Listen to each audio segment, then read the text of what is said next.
Tamil already நிறைய video போட்டேன். But எல்லாரோட கேள்வி என்ன அப்படின்னா லாஸ்ட் 1 டே இருக்கு. 10th தமிழை பொறுத்த வரைக்கும் இம்பார்ட்டன்ட் 8 மார்க் கொஸ்டின் நான் என்ன படிக்கணும்? ஏன்னா 3 8 மார்க், சைடில் 1, உரைநடையில 1, துணைப்பாடத்தில் 1.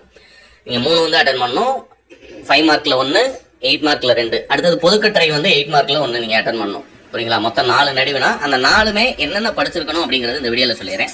10th வீடியோக்கு லைக் பண்ணீங்கன்னா தான் அடுத்தடுத்து உங்களுக்கு 10th ரெகுலரா நம்முடைய சேனல்ல வீடியோஸ் வரும் அப்படிங்கறத மறந்துடாதீங்க. நீங்க பண்ணக்கூடிய லைக் எனக்கு ஒரு மோட்டிவேட்டா இருக்கும். கண்டிப்பா உங்களுக்கு குறிப்பிட்ட ஒரு 3 கேள்வி மட்டும் சொல்றேன். 3 கண்டிப்பா 100% எக்ஸாம்ல வந்துடும். நான் கொடுத்திருக்க மெட்டீரியல் எல்லாம் படிச்சிருந்தீங்க அப்படின்னா நான் சொல்லக்கூடிய இந்த கேள்விகள் எழுத்துப்பிழை இல்லாம எழுதி பிராக்டிஸ் பண்ணிருக்கீங்களா அப்படிங்கறத கன்ஃபார்ம் பண்ணிக்கோங்க. இயல் 1ல் இருக்கக்கூடிய 43 நம்பருக்கு நாட்டு வளமும் சொல்வளமும் தொடர்பு என்பதை பாவனார் வழி நின்று விளக்குக. இது 1. 2வது பாத்தீங்க அப்படின்னம்னா உங்கள் இல்லத்திற்கு வந்த உறவினருக்கு நீங்கள் செய்த விருந்தோம்பலை அழகுற விவரித்து எழுதுக. 2. 3வது பாத்தீங்க அப்படின்னம்னா தமிழின் இலக்கிய வளம், கல்வி மொழி, பிற மொழிகளில் இலக்கிய வளங்கள், மொழிபெயர்ப்பு கல்வியில் இருக்கக்கூடிய இந்த ஒரு கேள்வி. ரைட்டுங்களா? இது 3 உரைநடைக்கு. ஏன்னா இந்த போராட்ட கலைஞர் ஆல்ரெடி லாஸ்ட் இயர் கேட்டிருந்தாங்க அப்படிங்கறதுனால இதை வந்து நான் ஒமிட் பண்ணியிருந்தேன்.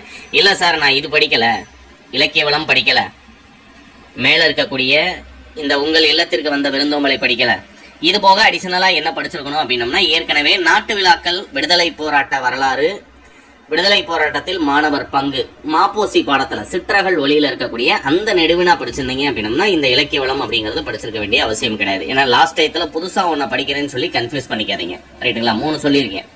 அடுத்தது பாத்தீங்க அப்படின்னா உரைநடையில முடிஞ்சதுக்கு அப்புறமா நீங்க துணைப்பாட கதையில விரிவானத்துல படிச்சிருக்க வேண்டியது நான் சொல்லக்கூடிய 3 மட்டும் படிங்க. புயலில ஒரு தோணி கன்ஃபார்ம் பண்ணிக்கோங்க. 2வது பிரம்மம், இந்த வருஷம் தான் புதுசா சேர்த்திருக்காங்க அப்படிங்கறதுனால பிரம்மம் கேட்பதற்கு வாய்ப்புகள் அதிகமா இருக்கு. பிரம்மம் படிச்சுக்கோங்க. 3வதா அன்னமையா. ஃபர்ஸ்ட் 3 இயல்ல இருக்கக்கூடிய இந்த 3 படிச்சிருந்தீங்கனாலே போதுமானது.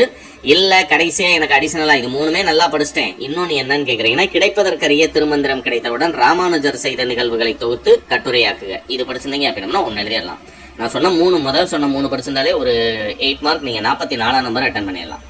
45 நம்பர்ல நீங்க அட்டன் பண்றதுக்கு சான்றோர் வளர்த்த தமிழ், கலைத்தர் விழா சென்று வந்த நிகழ்வை தொகுத்து கட்டுரையாக்குக. இது 2 படிச்சிருந்தாலே ஒரு 8 மார்க் உங்களால் அட்டன் பண்ண முடியும். இருந்தாலும் அடிஷனலா தான் உங்களுக்கு இந்த நூலுரை, நூலினுடைய மையப்பொருள், மொழி நடை, இது மதிப்புரை எழுதுதல் அப்படிங்கறது கொடுத்துருக்கேன். அது 2யும் ஒரு தடவை எழுத்துப்பிழை இல்லாம 8 மார்க் முழுசா வர்ற அளவுக்கு நல்லா பிராக்டிஸ் பண்ணிக்கோங்க.